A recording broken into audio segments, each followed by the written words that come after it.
All right. Good evening, and welcome to the January 18th, 2011 Planning Commission meeting.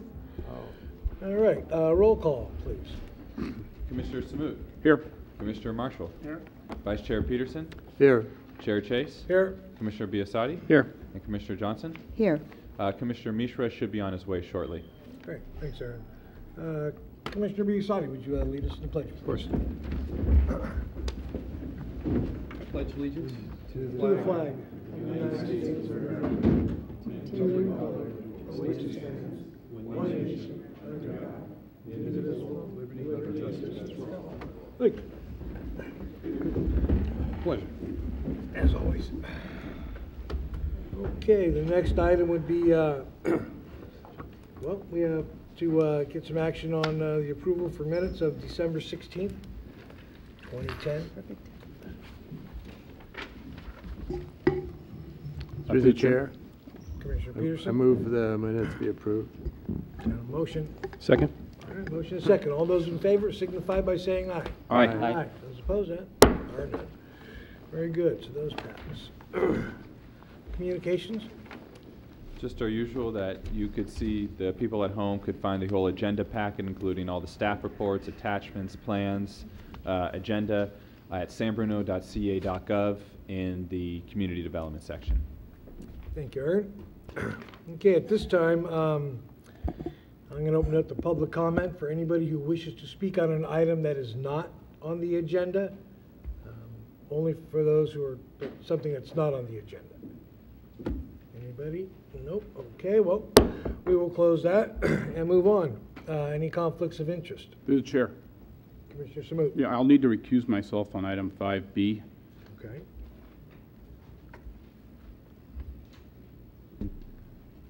And through the chair, one Yes, thing, sir. Commissioner Smoot, you should point out also what the conflict is and why you're stepping down. Okay. Good. I can do that. Would you please? Thank Yeah, my wife is the conference president for the St. Dunstan Conference for St. Vincent de Paul. you. Okay, that makes sense. Thank you.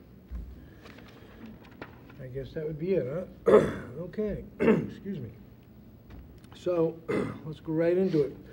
543 Cherry Avenue.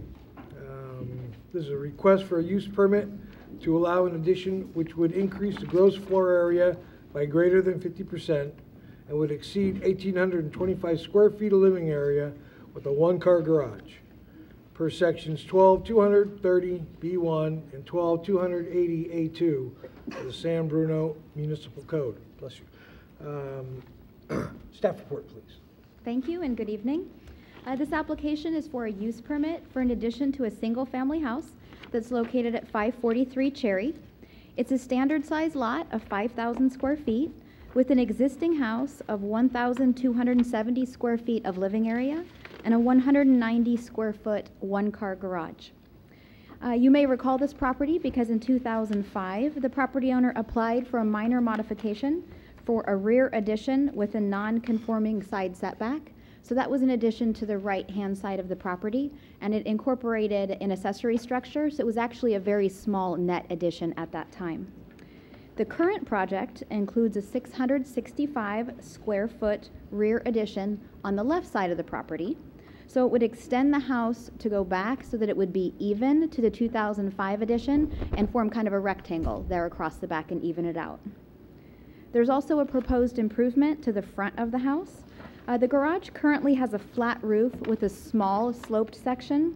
They propose to extend the existing ridge line, which runs parallel to the street, over to the side so that the garage would have the same ridge line and roof as the rest of the house, fully integrating it into the roof form. And so we do think that that's an improvement, and it includes a small dormer window. So before you tonight, the project is here because of two different entitlements.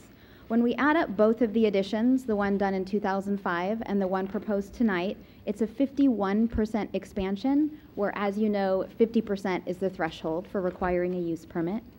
The second entitlement is because they are proposing 1,935 square feet of living area with a one-car garage. And again, you're aware that that's slightly above the threshold of 1,825 square feet with a one-car garage. So it's really very close to both thresholds, and it does comply with all of the other development standards of the municipal code, including floor area, lot coverage, side setback on the side of the addition, and the setback on the other side was already approved with a minor modification. The Architectural Review Committee heard the item in December. They made some minor comments, and the applicant has implemented those recommendations. A little bit more information on the landscaping plan, so we could check for landscaping and impervious surface, the green building checklist, which has been included for you, and specifically in regards to green building. They did indicate to staff over email, which is not in your packet, that they would plan to design the new family room in a specific way to minimize the amount of wood that would be required for the trusses in that area. So that's one of the items that they have marked, as well as a tankless water heater or on-demand water circulation pumps. So that's the additional information that the Architectural Review Committee had requested. Staff sent a courtesy notice for this project, as we normally do, as well as the legal notice. We did receive comments from the neighbor on the left-hand side. So this is the side that has a 5-foot 3-inch side setback. She has a property that's built on the property line, and so she was concerned that in the course of construction, there could potentially be some kind of damage to her property. She was just concerned, didn't really know how that process would work. I did discuss it with the building official, and we felt that standard best practices would probably be sufficient to meet her concerns, but we will address those concerns with the contractor in the pre-construction meeting process, because that's just a good opportunity for us to have that kind of communication. So it does seem like that will resolve any potential problems there, but she didn't have any concerns about the project itself. In regards to the design of the house, the addition is very well integrated, and as I mentioned, kind of ends off the rectangle that was already started with the previous addition. The exterior materials are proposed to continue, including the style of windows and the trims, and there are some nice architectural details on the house in terms of the windowsills and things like that, and those things would continue. It is well integrated into the house, and it is also consistent with the residential design guidelines. So with that, staff would recommend approval of the project based on findings of fact 1 through 7 and subject to the conditions of approval in the staff report. And I would be happy to answer any questions. Thank you, Laura. Any questions of staff or the commissioners? No? Okay, thank you. Is the applicant present? Would you mind just coming up and giving us your name and maybe just a little brief description?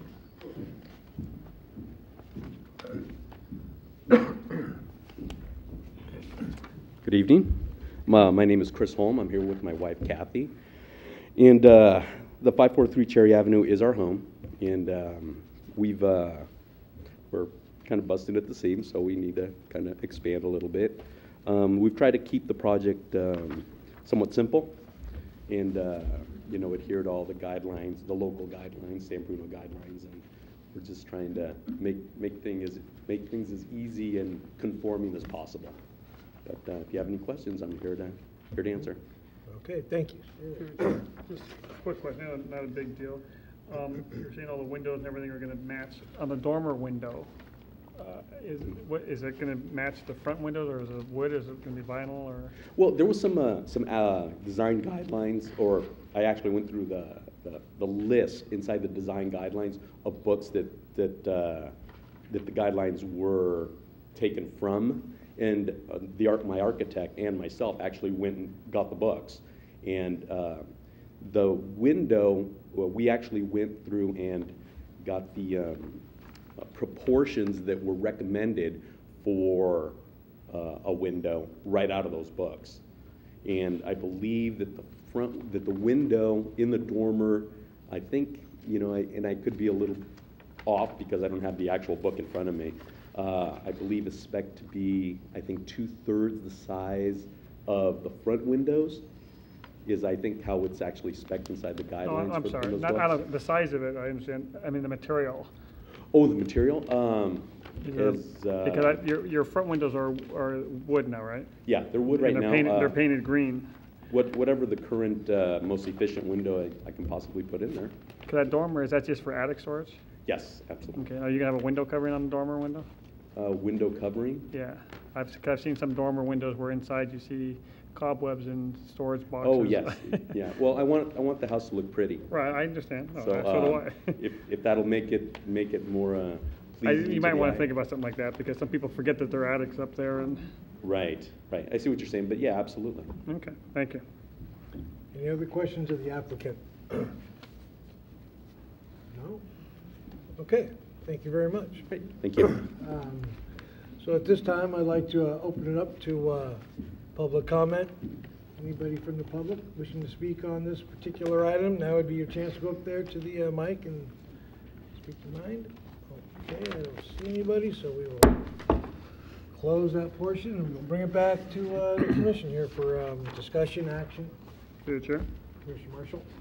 I move that we approve use permit 1018 based on findings facts 1 through 7, approvals 1 through 23.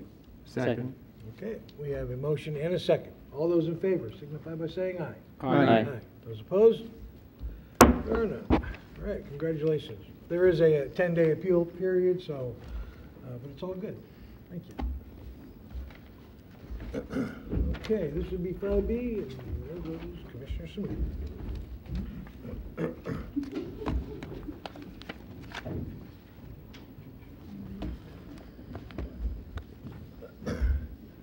Okay, next item is 1600 El Camino Real. This is a request for a conditional use permit to allow a secondhand retail establishment within the general commercial zoning district per section 1296-110C1 of the San Bruno zoning ordinance. And this would actually be the Society of St. Vincent de Paul. So, staff report, please. Thank you and good evening. As stated, the Society of St. Vincent de Paul has applied for a use permit to locate a retail establishment that sells used goods. The site is located on the northeast corner of El Camino Real and San Diego Avenue. The building is approximately 13,000 square feet.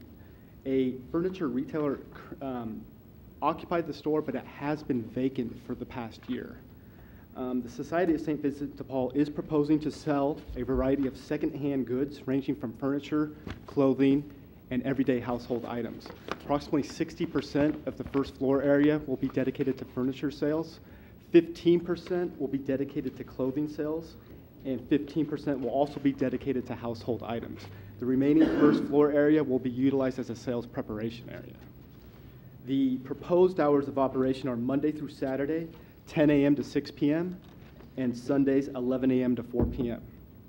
The applicant has indicated that they will be accepting drop-off donations between the hours of 10 a.m. and 5 p.m. Monday through Saturday, and 11 a.m. and 3 p.m. on Sundays. Staff has added a number of conditions of approval regarding the drop-off donations. Those are specifically conditions number 9, 10, and 11 within the staff report. And essentially, condition number 9 requires daily inspections of the public right-of-way to remove any accumulated drop-off donations, litter, or debris. Failure to do so would result in code enforcement action. Condition number 10 requires the applicant to install 2 exterior cameras along the south side elevation.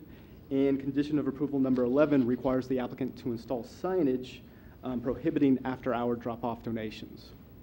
One thing I would also like to point out is that the Architectural Review Committee did approve an architectural review permit and facade funding to update the exterior appearance of the storefront. That proposal calls for new paint for the entire structure. They will also refurbish the existing roof sign and install new internally illuminated channel lettering on the face of the building. The proposal also includes the painting of the aluminum storefront, and they'll also replace all the existing broken window panes. Staff did send the required 300-foot public notice to property owners within 300 feet of the property, and we did not receive any comments. Overall, staff is supportive of the use permit requests. We do find that the proposed use is consistent with other retail establishments along El Camino Real, and will definitely provide a beneficial service to the greater and immediate neighborhood of San Bruno. Additionally, staff finds that the updated facade will also improve the exterior appearance of the structure, which will also benefit the immediate neighborhood and the overall El Camino Real commercial corridor. With that, staff does recommend approval, and we do recommend that the Planning Commission approve the use permit request, subject to conditions of approval 1 through 10 within the staff report. I'm available to answer any questions that you may have. Thank you. Thank you very much, Matt. Any questions of The Matt? chair. Mr. Marshall? Two questions, Matt. One, why do they have, if it was a furniture store before, why do they have to come for a use permit? Oh, it's because of the sales of used goods. That's strictly why we're here tonight. Okay, and I'm sure you meant to say conditions 1 through 11. You said 1 through 10, but, and on the number 10 that you talked about, does that include the proper lighting so the cameras work? Because I know we have cameras outside of our office, and at night, if the lighting's not, if the light bulb's turned off, the cameras don't do any good. Correct, yeah, and I should point out, one of the conditions of approval within the architectural review permit was to install exterior lighting along the south side elevation. So yes, those cameras will need I mean, lights. can we probably put in number 10 and with lighting to work with the cameras or something Yeah, like that? we could definitely add that to condition of approval number 10. Any other questions? Through the chair. Mr. Peterson? I hate to ask this, but on the same condition about the cameras, you can install cameras, but if you don't have any method of recording and retaining the pictures, you don't have anything. So isn't this condition a little short on requirements?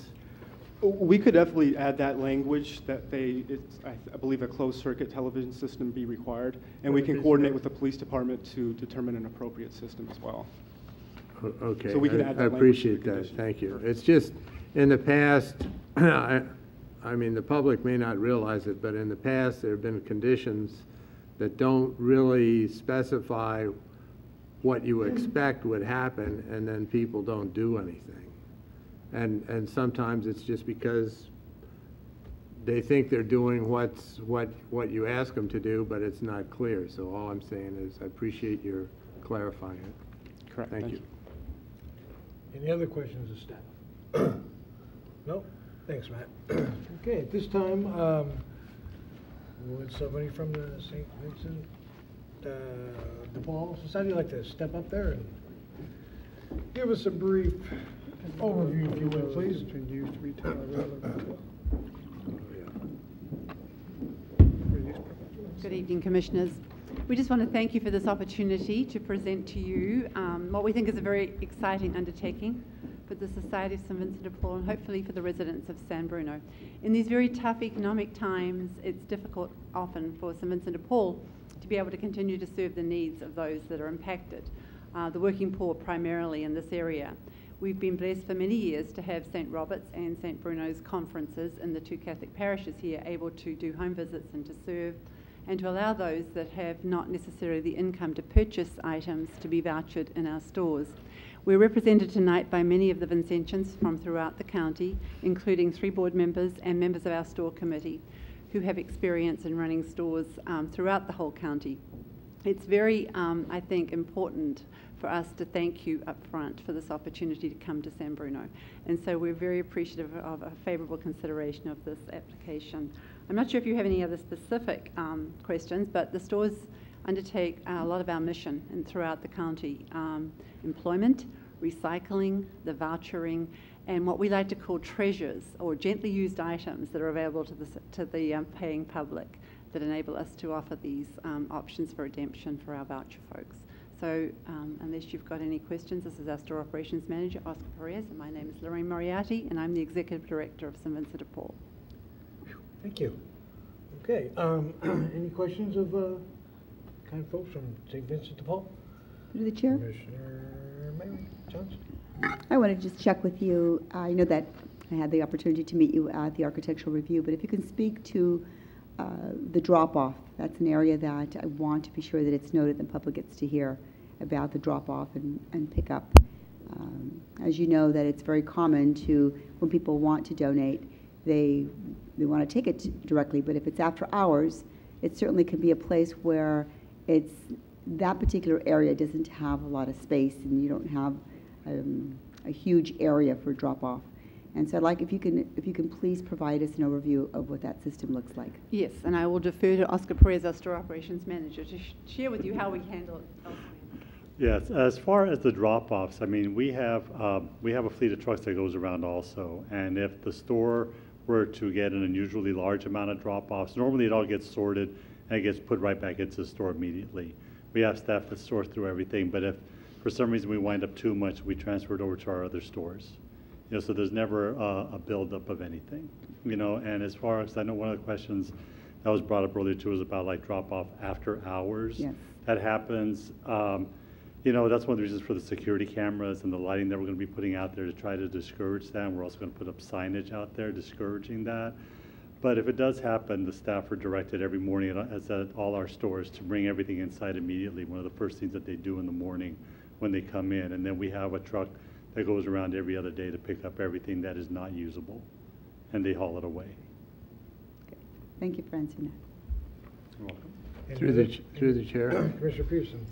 Trying to take the positive view on that, I'm sure you'll post the hours for dropping off next to the door. Yes. Would you also consider possibly putting them on the front of the building, because people go up and down El Camino all day and they don't go down that side street typically? So if they could read the hours on the front of the building, it might help them remember. No, we can do that. We can That'd be- definitely do that. That'd be great. Thank you. You're welcome. Good idea. Any other questions?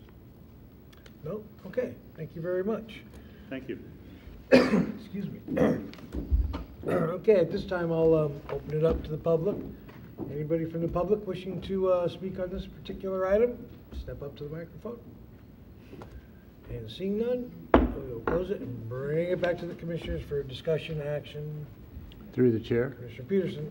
I'd like to move the commission approve use permit 10-24 based on findings of fact 1 through 3 and conditions of approval 1 through 11, with an additional condition 12 that the drop-off hours and days be placed on a sign on the front of the building also. And revised 10, Excuse me? and a revised 10, Right. revised number 10. 10. Oh, and revised number 10, yes. I'll second it. Okay, Thank we have you. a motion and a second. All those in favor? Aye. Those opposed? Nope, there are none. Congratulations. There is a 10-day appeal period. Thank you very much. Through the chair. Commissioner Peterson. Can you tell us when you might be opening? All right. 11 days. Good luck for you guys. 11 days. Let's just say I've got my shopping list of what I need together already. We want to get this open as soon as possible. Thank So you. we're going to get to work right away on everything. Thank you. Okay, the next item, Grundy Park, adjacent to 586 Cherry Avenue. This is a request for a conditional use permit to install a wireless telecommunications facility within the open space zoning district on a joint utility pole per sections 12-220 and 12.84160 of the San Bruno zoning ordinance. Staff report.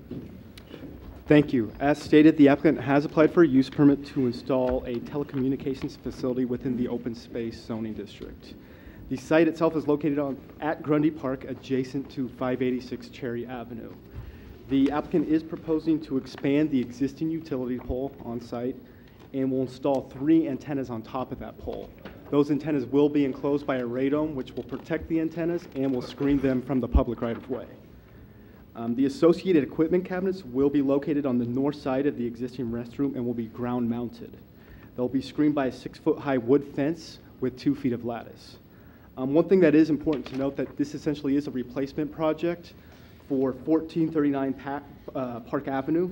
That site was previously denied by the Planning Commission in 2010, and it was primarily denied due to the lack of stealth design. Specifically, those associated equipment cabinets were mounted directly on the pole and really just did not meet the stealth requirement within the municipal code and therefore was denied.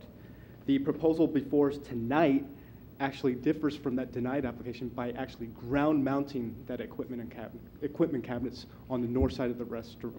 So therefore the pole will not contain any equipment, just the 3 antennas will be visible with the radome. There will also be a series of conduits coming down the pole, but that is similar to any other public utility pole you see out there today. The Architectural Review Committee did review this project at their December meeting. They did forward it on to the Planning Commission with a positive recommendation. There was one minor recommendation, and that was to replace the chain link fence with a 6-foot-high wood fence with 2 feet of lattice, which the applicant has since incorporated into the plan set. Staff did send a courtesy notice and the required 300-foot notification, but we did not receive any comments from the neighborhoods. Overall, staff is in support of the project. We do feel that it is meeting the stealth requirements within the municipal code. Specifically, the equipment cabinets or the associated equipment cabinets will be screened from public view, and conditions of approval have been added requiring that the pole extension and radome be painted to match the color of the existing utility pole. The applicant has submitted the RF report, and as indicated, the proposal is within the federal threshold standards. A noise study was also submitted, and the equipment does not exceed the municipal code standards.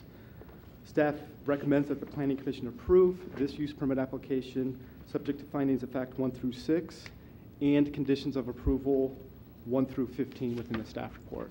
I'd be happy to answer any questions that you may have. Thank you, Matt. Any questions of Yeah, through the chair. Commissioner Marshall? It might be an applicant question, but I'll try you first. I believe we were told that PG&E will not allow use of these antennas on any pole that has the cross beam member. Am I not remembering right?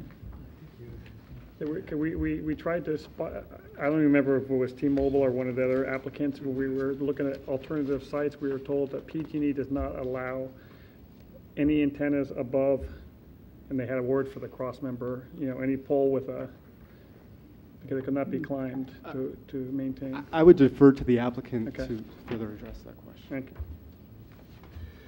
Okay, any other questions of staff? Yeah, through the chair. It's not clear from the connections from the pole to the boxes. Is that going to be undergrounded? Yes, it will be underground. There's a series of conduits from the pole to the equipment boxes that will be underground. I would like to point out condition of approval number 14, which requires all conduits shall be 1 foot below all existing utilities and shall be covered by a red cement slurry. That was at request of the Water Division. Thank you. Any other questions of staff? Nope. Okay, thank you, Matt. At this time, is the applicant here? If you would please step up and give us a brief description, please. Good evening, Commissioners. My name is Misako Hill.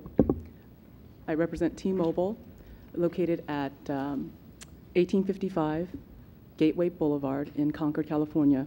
I'm here tonight to request approval of the proposed facility at Grundy Park. I'm just going to briefly go through some slides, and I'll answer Commissioner Peterson's or Commissioner Marshall's question regarding the pole selection. So this is just a map showing the overhead. This is the pole location, and right there is the restroom location. So this project is a replacement project for the pole at 1439 Park Avenue, which was designed last March. This is a coverage map showing the current coverage in this area. This is the proposed location. So the purpose of this facility is to provide in-house coverage. So we want this area to be green. So this is the proposed coverage at this facility, right here.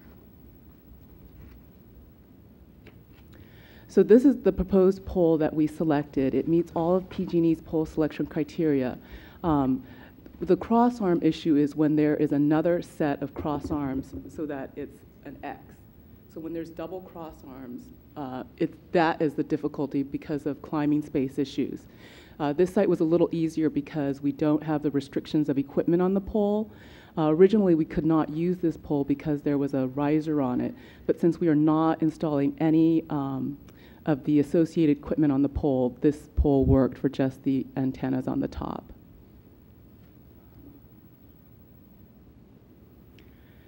So just the overview, the proposed candidate was selected because it utilizes the smallest equipment available for service in this search ring.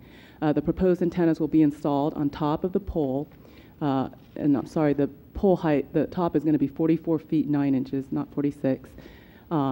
So the profile of the existing pole will be maintained, no new pole will be built, and the antennas will be screened in this radome structure.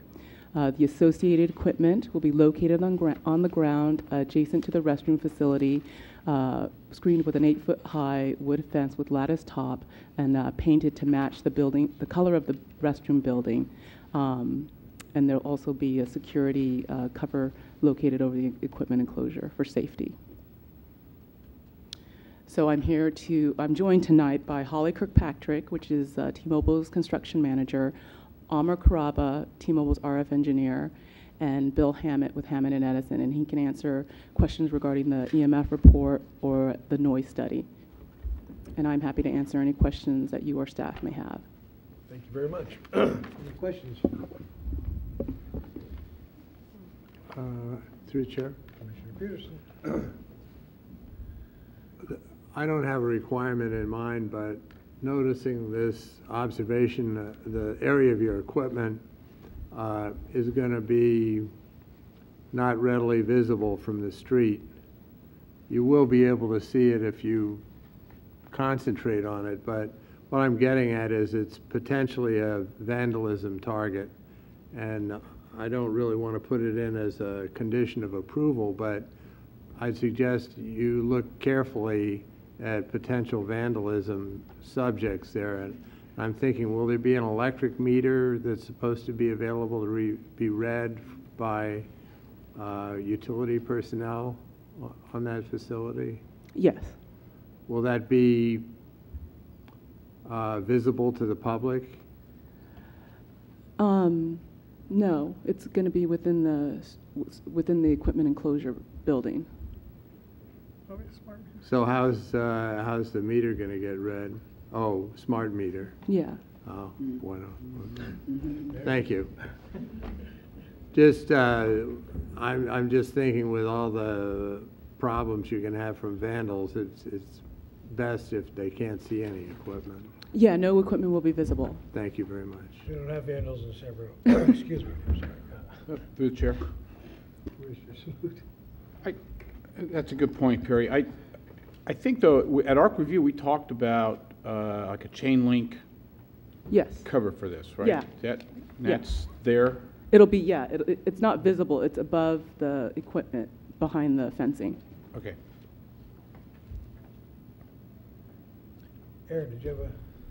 Speaking of vandalism, Matt pointed out that we should add a condition related to graffiti and the removal of graffiti on the fence. So I'd like to add our standard condition that graffiti be removed within 24 hours of reporting.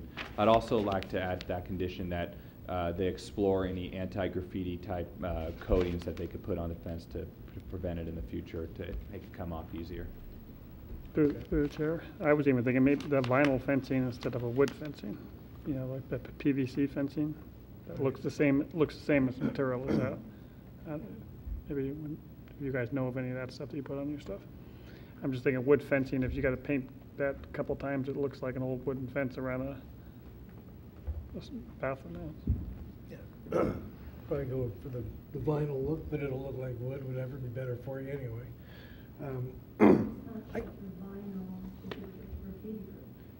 Well, it's easier to clean than it is to wood. I mean, that'll be something you and staff can talk about. And if wood is better, wood is better, yeah. I do have one question to staff, though, while we're just in this regard. Do we have much, seriously, do we get much graffiti there at that restroom area? I'm just kind of curious. It pops up from time to time. It kind of it goes in streaks. But yeah, there's graffiti there. You know, every once in a while we get it reported in, and usually it's on city facilities, so we have our own guys go out there and remove it. Okay, thank you. Through the chair. Yes, Commissioner Johnson. This is a question for our director. What has been the trend for fences for other cell site? We're looking now at vinyl and discussing vinyl, and is it, you know, what is the Typically you'd what like to we've see? had, I mean, I'm not recalling exactly the previous cell sites, but typically what we've had is some type of cyclone with vinyl slatting in it. And I don't know which one is more graffiti proof, whether it comes off easier on the vinyl slats or it comes off easier on wood, or if there's any type of coating that you could put easier on wood that you wouldn't be able to put on vinyl. But what I would suggest is that we word the condition in a way that staff could explore those different options and then implement the one that makes it the easiest to remove graffiti. Okay, because we certainly have enough of them at this point to have some experience. And what I'm thinking is, what is the best for just ease of removal, difficult to get, for those that are tagging, that it would not benefit them to see something on, you can't really see things on cycle in the same way. Yeah. And so what would be a deterrent, I guess, would be more the point. Yeah, we'll take a look at that. Rather This than is putting it- somewhat unique in that it's such a prominent location and easily visible. A Right. lot of times, all the cell sites are kind of tucked away in some place, so you can't see them as well. I would like to see that it is left in your decision hands to see what's best and not put a condition that would limit the applicant to go in one area, but that it would be through the department. Okay. Through the chair. Okay, Commissioner Marshall. This is also right up against the bathroom, so if someone's gonna go graffiti it, they were gonna graffiti the bathroom wall instead of the wall there, I mean, the cabinet. Sure. It's not like a a freestanding structure, a new spot for them to do it on. I'm just thinking some type of material that if you do paint the bathroom, you could paint the wall and it will all kind of look the same. Very good. Any other questions or comments at that point? No? Okay, I would make one comment. You guys have done a good job on, following the guidelines that both staff and the ARC committee set forth, so thank you very much. Thank you. That's wonderful. Okay, at this time, I'm going to open it up to the public. Anybody from the public wishing to speak on this? It looks like we're all here. Okay, I will close it and bring it back to commissioners. Through the chair. Commissioner Peterson. I move the commission approve use permit 10-15 based on findings of fact 1 through 6, conditions of approval 1 through 15 with an additional 16 that staff will write about graffiti cleanup and coatings. Okay. Second. There's a motion. Do we have a second? Second. Okay, thank you. We have a motion and a second. All those in favor? Aye. Those opposed? No. Congratulations. There is a 10-day appeal period. Thank you. Okay, the next item on our agenda is city staff discussion. All right, before we go to the selection of architectural review members for February 10th, I'd like to thank the commissioners that already volunteered for the meeting on January 27th. Good news, we received our first application for a rebuild of a home that was destroyed by the Glenview fire, and we're working with different architects on a daily basis, so I assume that we will see more coming in within the next month or so. So I thank you for being available on short notice for those. I think the families appreciate being able to get shovels in the ground as quick as possible. The next meeting following the January 27th meeting is the February 10th ARC meeting. Do I have any volunteers? Mr. Johnson, Biasotti, and Samut, thank you.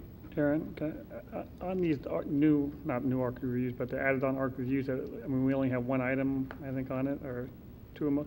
Doesn't it make more sense to do it on a planning commission night at 6 o'clock, so we're not here for 1 hour on a Tuesday and 1 hour on a Thursday? Yeah, I think that worked well when we did it the other day. I'll double check the point. code to make sure that it's not specified. Like I know the planning commission is specified. It has to be on the third Tuesday of every month, and I'll double check to see about the ARC meeting. ARC review, they don't last more than a half hour an item, Yeah. No, it makes sense. I mean, it made sense to have separate ones when we had large agendas back in 2004, 2005, but now it seems to make sense to put them all together. Just trying to get you home earlier. Okay, is that it then? That's that part it of for that's it for Planning city staff Commission discussion. All right. Well, looks like it's time for a new chief, a new chair. They will be taking the gavel away and giving it to. Just a little historical perspective, I think all the commissioners know that the chair, the new chair is typically the vice chair from the year before, so in this case it would be Vice Chair Peterson assuming the chair roles, and then the person who has not served as vice chair or chair for the longest amount of time becomes vice chair, and that would be Commissioner Samut. So usually we need a motion and a second to start this off. And I'll make a motion. Second. Can you be a vice? Got a motion and a second. Well, can I make the motion? Sure. Yeah, that's what I thought. Okay, all those in favor? Aye. Those opposed? Can we All think right. about it? Railroad just ran through town. Very good, very smooth. Congratulations. And I'd like to thank former Chair Chase and Commissioner Chase for doing a great job over the last year. Your heavy gavel is appreciated.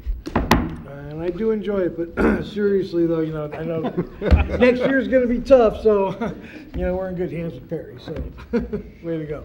And thank you very much. It's been an enjoyable run again. So with that, we are adjourned. You can't adjourn a meeting.